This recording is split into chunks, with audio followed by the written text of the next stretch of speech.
तुम मेरे बूढ़े माँ बाप का ध्यान रखना। यहाँ मुझे कोई काम नहीं मिल रहा है। इतने दिन हो गए ठोकरें खाते खाते, अब भूखों मरने के दिन ना आ जाए, इसलिए शहर जा रहा हूँ। सुना है वहां सबको कोई ना कोई काम मिल जाता है। तुम फिक्र मत करो राजू, तुमको शहर में जरूर काम मिल जाएगा।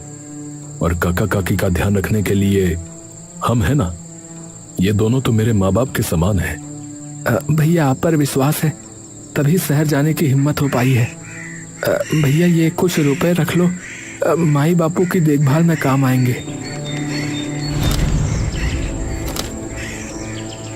मेरा बच्चा इतना सोचता है हमारे बारे में कि पड़ोसी को हमारा ध्यान रखने के लिए रुपए देकर जा रहा है।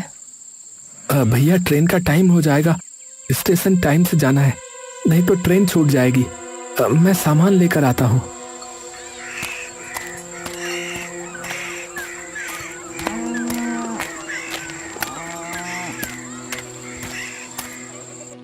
राजू ने काका काकी की देखभाल के लिए ये रुपए दिए हैं। ये क्या करते हो जी? पाप लगेगा हमें जो हमने उन दो बूढ़ों की देखभाल के बदले में रुपया लिया। तो सुनिए, आप राजू भैया को ये रुपया वापस कर दो, शहर में उनके काम आएंगे। तुम ठीक कह रही हो। राजू सामान लेकर आया और उसने अपने माँ बाप के पैर छुए। चलता हूँ बाबा, आप अपना और माई का ध्यान रखना। अच्छा, जल्दी आना बेटा, तेरे बिना घर में मन न लगेगा। हाँ माई, मैं जल्दी आऊंगा और तुम दोनों को अपने साथ ले जाऊंगा। चल राजू, वरना देर हो जाएगी रे।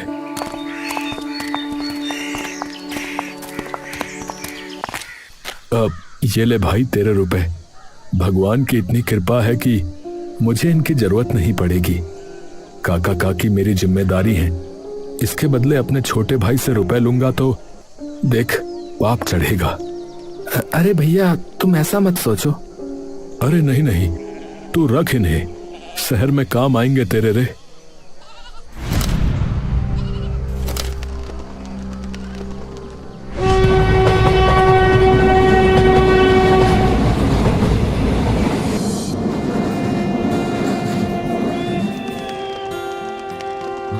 बेटा ये चाय काका काकी को दे आ।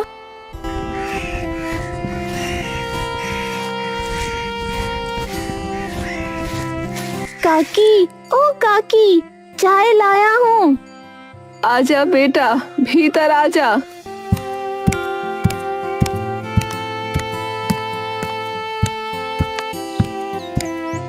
अरे ये क्या, खाली चाय? अपनी माई से कहना मैं खाली चाय ना पीती, कोई नमकीन पकौड़ा हो तो साथ में भेजे, ऐसे चाय गले से नहीं उतरती। ये तुमने ठीक नहीं किया भाग्यवान। उस बेचारी कुम्हारिन गामा ने सुबह सुबह हमारे लिए चाय भेजी और तुमको नमकीन पकौड़ा खाना है तो खुद बना लो भाई। मजाक बना रहे हो मेरा? इस उम्र में खुद बनाने की हिम्मत होती तो ऐसे दूसरों का मुंह देखती। अरे वल्लभ और गामा हमारे पड़ोसी हैं। राजू के शहर जाने के बाद वो हमारा इतना ध्यान रख रहे हैं, यही बहुत है। आप भी ना बहुत भोले हो, सबको अपने जैसा समझते हो। अरे राजू ने वल्लभ को हमारी देखभाल के लिए रुपए दिए हैं, मैंने खुद आंखों से देखा है। मेरा तो जो मन करेगा खाने का मैं तो मांगूंगी। दोपहर में वल्लभ जाग पर मिट्टी के बर्तन बना रहा था और गामा उन्हें ठीक से रख रही थी।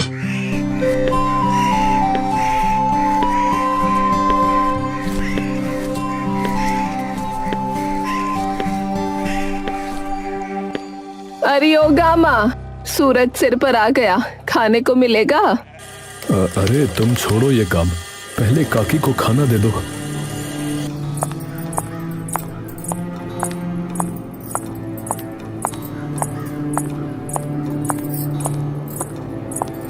गामा ने काकी और काका को खाने की थाली दी, फिर काकी के पास जाकर बैठ गई। काकी खाकर बताओ सब्जी कैसी बनी है, मुझे तुम्हारे स्वाद का पता नहीं है इसलिए अपने हिसाब से बना लाई। सब्जी तो बहुत स्वाद है, रोटी थोड़ी जल गई है, पर ठीक है। सुन, कल से अचार और पुदीने की चटनी भी रख दिया कर, तेरे काका को खूब पसंद है।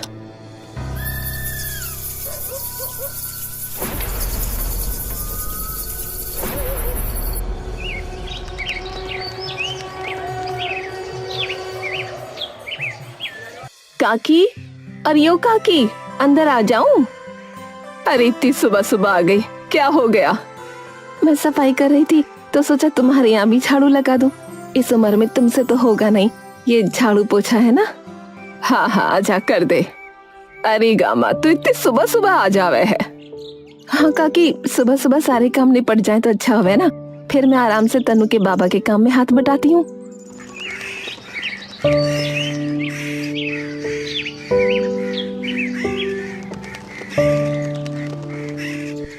तनु, अरे ओ तनु, जा कुएं से पानी लिया बेटा। माई वो देखो, मटका अभी तो भर कर लाया हूँ। बेटा एक और भर लाना, उसे काकी के झोपड़े में रखा ना, उनके यहाँ भी पीने का पानी खत्म हो रहा है। अब तो तू रोज सुबह स्कूल जाने से पहले 2 मटके भरा कर, समझा? दोपहर में बल्लभ चाक पर मटके बना रहा था और गामा उन पर फूल बना रही थी। माई, ये तो बहुत सुंदर फूल बनाया तुमने, मुझे भी सिखाओ ना। अरे तू ये सीख कर क्या करेगा? जाकर पढ़ाई कर। पढ़ लिख लेगा तो हमारी तरह जिंदगी भर मिट्टी में नहीं रहना पड़ेगा रे। चल उठ और पढ़ाई कर।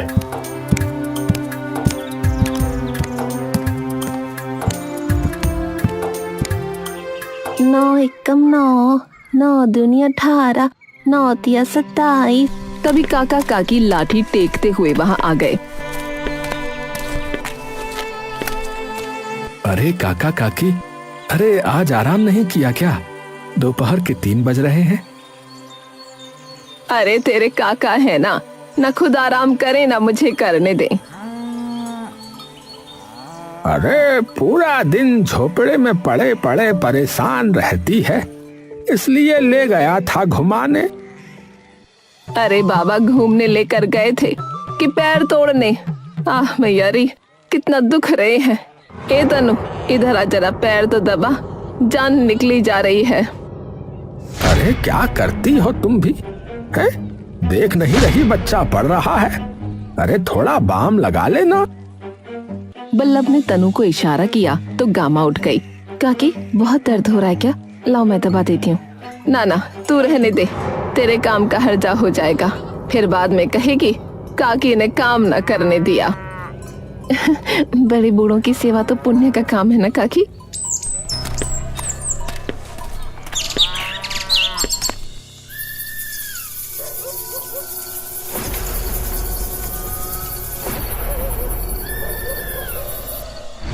अरे भाग्यवान, तुम्हें क्या हो गया है? बल्लभ और गामा हमारे पड़ोसी हैं। अरे वो दोनों हमारा इतना ध्यान रखते हैं, हमें तो उनका एहसान मानना चाहिए कि वो हम दोनों बूढ़ों की इतनी सेवा कर रहे हैं। हाय, और तुम हो कि उनके साथ नौकरों जैसा बर्ताव करती हो। अजी आप ना बहुत भोले हो, पड़ोसी पड़ोसी होते हैं, आप तो एकदम सीधे हो। अगर मैं भी आपके जैसी हो गई ना तो ये दोनों राजू के दिए हुए पैसे हड़प जाएंगे और हमारी सेवा करना तो दूर, 2 टाइम का खाना भी ना देंगे। अरे तुम्हारे दिमाग में तो न जाने क्या भूसा भरा पड़ा है।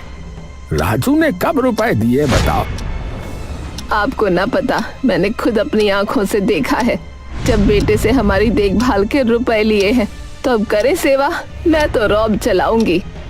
अरे मैं तो थक गया तुम्हें समझा समझा के, पर तुम हो भाई कि मानती ही नहीं।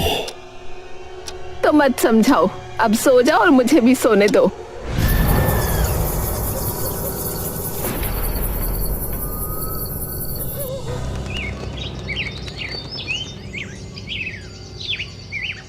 अरे बल्लभ, अरे तू बहुत अच्छे मटके बनाता है बेटा। ये वाला बहुत अच्छा है। एरी गामा, घड़ा कितने का है? इस पर बड़े अच्छे फूल बने हैं। 5 रुपए का है काकी। सुने वाला मेरी कोठरी में रखवा दे। ठीक है काकी, अभी थोड़ी देर में तनु स्कूल से आएगा ना तो इसे भर कर रख देगा। ले बल्लभ, ये ले ले। अरे नहीं नहीं काका, आप तो मेरे बाबा समान हैं। मेरे माई बाबा तो बचपन में ही चल बसे। मुझे उनका प्यार आप और काकी से मिला है। अगर मेरी माई ने घड़ा लिया होता तो क्या मैं उनसे रुपए लेता? आपसे ये रुपए लूंगा तो भगवान मुझे कभी माफ नहीं करेंगे। काकी ने काका को घूर कर देखा। तभी साहूकार और दो आदमी जिन्होंने लाठी ले रखी थी आकर चारपाई पर बैठ गए।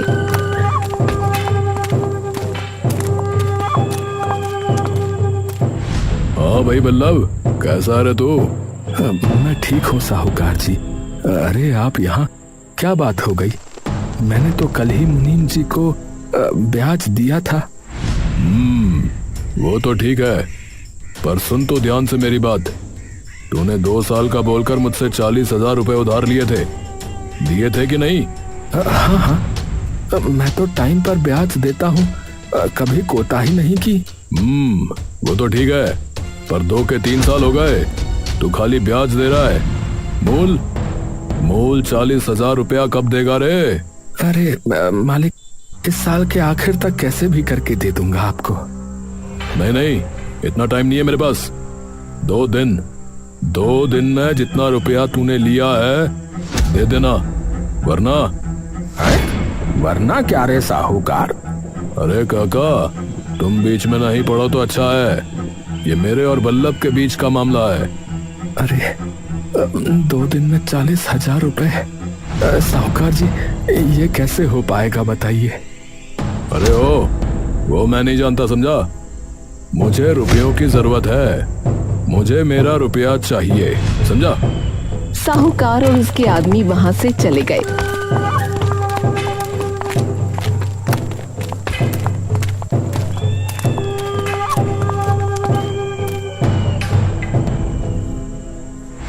और बल्लभ सिर पर हाथ रखकर बैठ गया।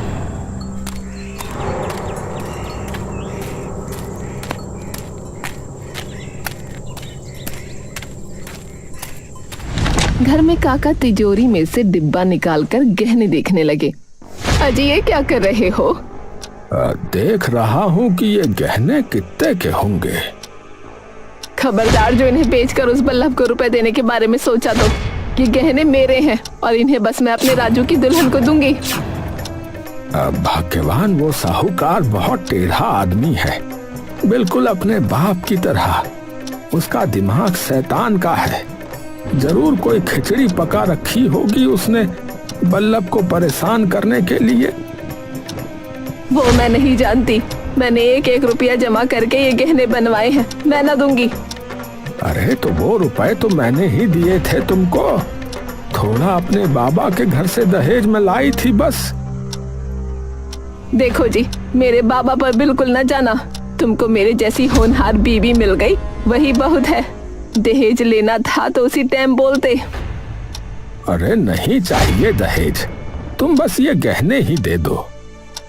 ना, बिल्कुल नहीं। इनके बारे में सोचना भी नहीं। ये मेरी बहू के हैं, समझे?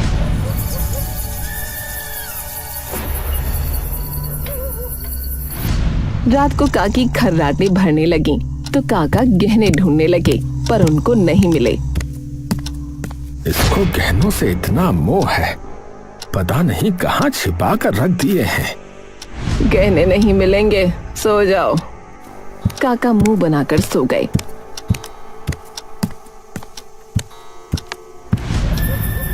अगले दिन साहूकार अपने 2 आदमियों और सेठ को लेकर आ गया।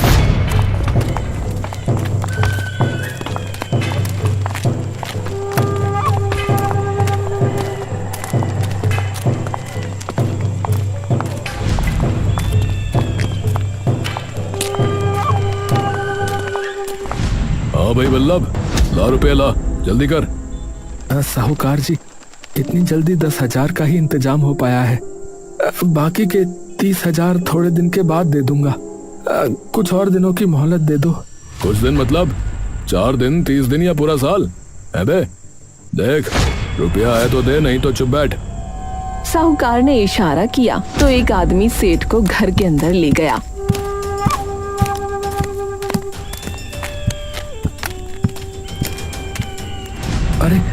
अरे ये घर के अंदर। अरे मैं बताता हूँ, इस सेठ को गांव में बाजार के पास एक कारखाना लगाना है। तेरे घर से अच्छी जगह और कहाँ मिलेगी रे? अगर इसे पसंद आ गया तो ये इस घर के पूरे 50,000 देगा, जिसमें से 40 मेरे और तेरा पूरा कर्जा माफ। ना तुझे सूद देना ना ब्याज, और ऊपर से तुझे 10,000 रुपया भी दूंगा। तेरा क्या है, तू तो कहीं और भी रह लेगा। अरे अरे ये घर मेरे पुरखों का है, मैं नहीं दूंगा। अबे चल, रुपया दे नहीं रहा है, जबान खूब चला रहा है। चल तू मेरा रुपया वापस कर दे, मैं नहीं बेचता तेरा घर।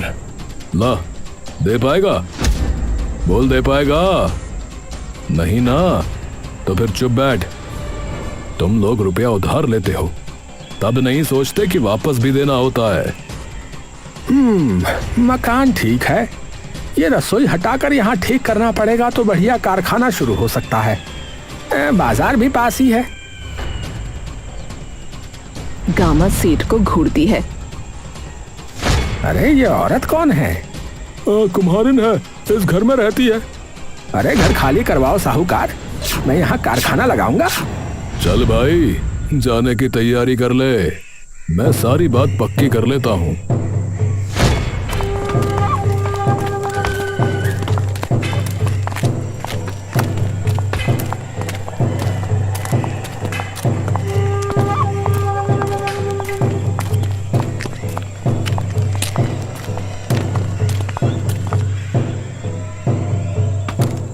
काका काकी आते हैं। अरे गामा, ये सेठ यहाँ क्यों आया था? साहूकार हमारा घर उस सेठ को बेच रहा है, वो यहाँ कारखाना लगाएगा। ये ठीक नहीं हो रहा बल्लभ, हिम्मत मत हार, कुछ कर बेटा। क्या करूं काका, घर में जो था सब बेच दिया, तब भी 10,000 रुपए ही हुए। लगता है ये घर अब हमारे नसीब में नहीं, पता नहीं कहां कहां ठोकरें खानी पड़ेंगी। हिम्मत मत हार बेटा, भगवान जरूर कुछ करेगा। अरे तुमने गहने नहीं दिए, अब देखो बल्लभ पर मुसीबत आन पड़ी है। बेचारा कुम्हार है, इतना पैसा अचानक से कैसे लेके आएगा? जब वापस नहीं दे सकता था तो उधार लेना ही नहीं था ना। इसको पता नहीं साहूकार शैतान आदमी है। तभी डाकिया आया। अरे काका, अरे तुम्हारी चिट्ठी आई है। लाओ भाई। अरे मेरी ऐनक जाने कहाँ रख दी। ए बेटा तू ही बताना किसकी चिट्ठी है? राजू की है। अरे मेरे बेटे की चिट्ठी है, पढ़ो ना। अरे मेरी ऐनक मिले तो पढ़ूं। आपकी ऐनक ऐसे टाइम पे ही गायब हो जाती है। मुझे पढ़ना आता तो आपसे कहती। तनु, अरे ओ तनु, इधर आ। हाँ काकी। बेटा जरा ये चिट्ठी तो पढ़। प्रणाम माई बाबा, मैं शहर में अच्छा हूँ, आप भी ठीक होंगे। शहर बहुत महंगी जगह है। मैं जितने रुपए लाया था वो तो मकान के किराए में दे दिए। वो तो अच्छा हुआ बल्लभ भैया ने मुझे रुपए वापस कर दिए, उनसे गुजारा चल रहा है। मुझे एक दुकान में काम मिल गया है, पर पगार कम है। जब पगार बढ़ेगी तो मिलने आऊँगा। राजू। बल्लभ ने राजू से रुपए नहीं लिए। कामा बेचारी की सेवा करती है और चुपचाप मेरी बातें सुनती है।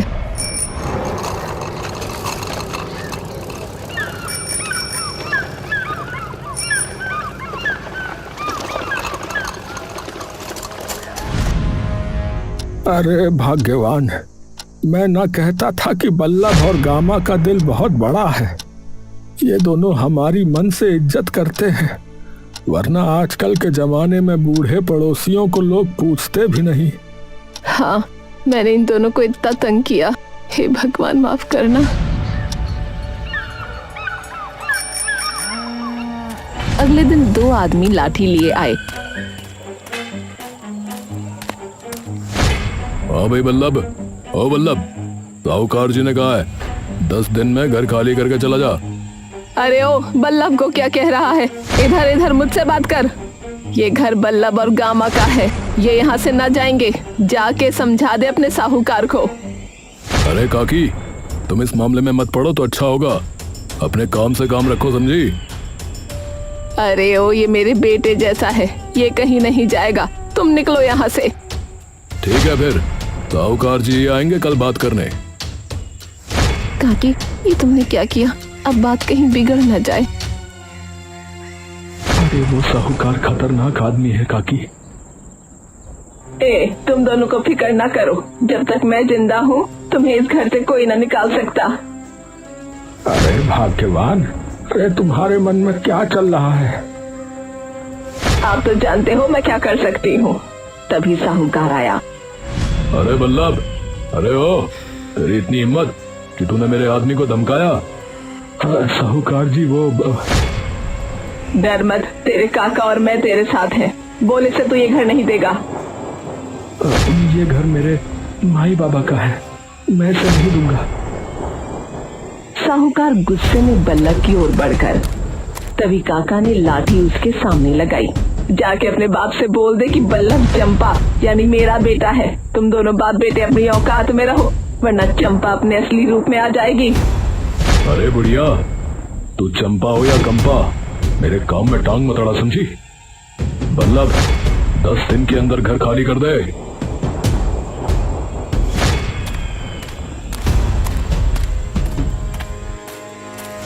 अरे तुम करना क्या चाहती हो भाग्यवान? मैंने साहूकार के बारे में सब पता कर लिया है। इसका बाप मंगलू है, मेरे गांव का मंगलू। उसका मैंने जो हाल किया था वो आपको पता ही है। अच्छा, ये वही है? ये मंगलू मेरे गांव का ही है। ये जवानी में मेरे पीछे पड़ा था। इसने मेरी माँ को धमकाया था कि मेरा ब्याह अपने सिवा किसी और के साथ न होने देगा। इसको लगा था कि मेरे बाबा ना है तो मैं डर जाऊंगी। जो हाल किया था मैंने इसका, इसे गांव छोड़कर भागना पड़ा था। शायद इसे पता नहीं कि मैं अब इसी गांव में रहती हूँ। बल्लभ, अब तो चिंता मत कर, तेरी काकी सब संभाल लेगी बेटा। लिख, छाया, मीना, पुष्पा।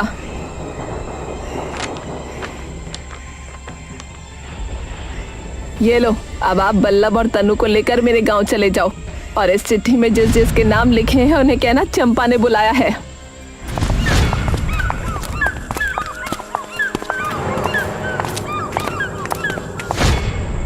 काकी, तुम क्या करने वाली हो? संभाल लोगी? साहूकार अपने गुंडे साथ लाएगा। सोच सोच कर ही मेरी आत्मा कांप जाती है। तू फिक्र मत कर, ये साहूकार भी अपने बाप की तरह गांव छोड़कर भागेगा। 3 बुढ़िया और 3 युवा औरतें गामा के घर आ गईं।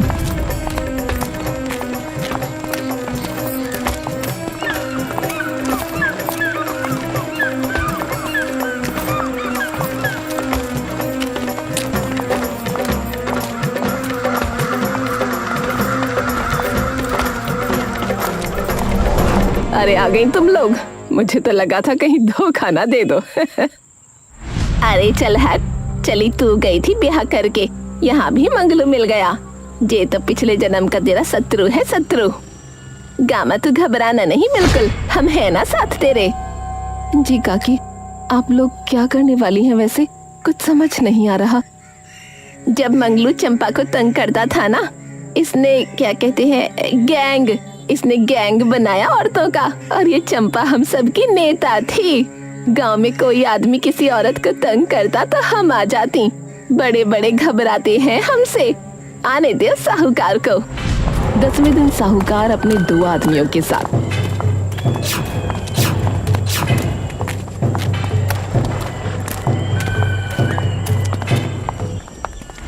अरे बेटा, मैं कह रहा हूँ उस घर को भूल जा। वहाँ वो चंपा है, चंपा।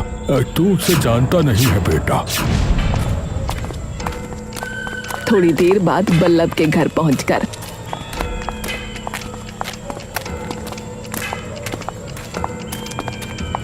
साहूकार के आदमी गामा के घर का सामान उठाकर फेंकने लगे। देख मान जा, चला जा यहाँ से। अरे ओ भैया, तू रोकेगी मुझे? चल रोक, रोक के बता।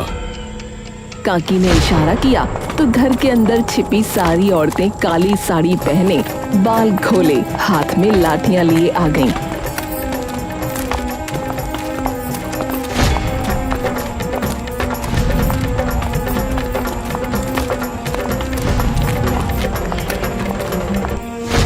अरे ये कौन है?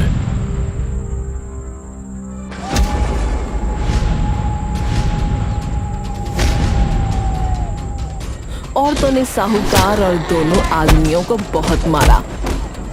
ले बेटा, ले तू भी ले, तू इसी लायक है। दोनों आदमी साहूकार को छोड़कर भाग गए। औरतों ने साहूकार और सेठ को कुर्सी पर बैठाकर बांध दिया। आज इनको सही रास्ते पर लाते हैं, बहुत उछलते हैं दोनों। ए सेठ, जरा भी हिलाना तो सीधा पेट में घुसेड़ दूंगी। उसने सेठ की आधी मूंछ काट दी। अरे अरे मेरी मूंछ काट दी। अरे मुझे कहीं मुंह दिखाने के लायक नहीं छोड़ा। ये मंगलू का छोरा तो उससे भी बदसूरत लग रहा है। मुझे माफ कर दो, मैं ये घर खरीदना तो दूर, इस गांव में पैर भी नहीं रखूंगा। मुझे छोड़ दो। अब अपनी पे आई तो छोड़ दो। तू दूसरों की जमीन पर बुरी नजर रखता है, इतनी आसानी से छोड़ दे। रुपयों की गर्मी चढ़ी है ना, चल निकाल, जितना माल है सब निकाल। ये लो सब ले लो, पर मुझे जाने दो। औरत उसे खोल देती है। अरे मुझे भी जाने दो। अरे तुझसे तो अभी हिसाब किताब बराबर करना है। अरे गामा, कितना रुपया लिया था इससे? 40,000 काकी। और सूद कितना दिया है? 50,000। हर महीने जो बचता है वो इसको दे देते हैं काकी। क्यों रे चालाक आदमी, तुझे पता है गरीब आदमी से हर महीने सूद वसूलते रहो, वो मूल नहीं जोड़ पाएगा। 40,000 का 50,000 सूद खा गया तू। लारी उस तरह मुझे दे, इसका मुंडन मैं खुद करूंगी। काकी उस तरह चलाने लगी तो साहूकार रोने लगा। काकी ने आधा सर गंजा करके उसे छोड़ दिया। अरे चंपा, इसको आधा गंजा रहने दे, सूद वसूल लिया, मुंह छोड़ दे। मुझे माफ कर दो, मुझे माफ कर दो। मैं साहूकारी छोड़ दूंगा, मैं ये गांव छोड़ दूंगा, किसी से ब्याज नहीं लूंगा अब आया ऊंट पहाड़ के नीचे। औरतों ने उसे खोल दिया। चल निकल यहाँ से। साहूकार ने कपड़े से सर ढककर वहाँ से दौड़ लगा दी।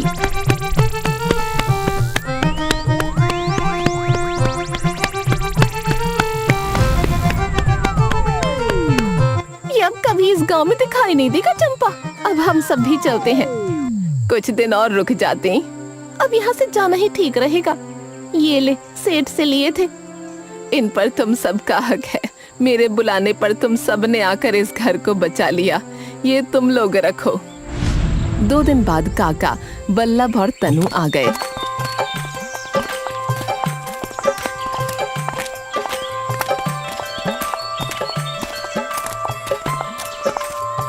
सुनिए, वो साहूकार अपना सब कुछ बेचकर इस गांव से चला गया है। अरे ये तो चमत्कार है, ये हुआ कैसे? काकी ने बचाया है हमारा घर। अब बेटा, तू इसे अभी जानता नहीं है।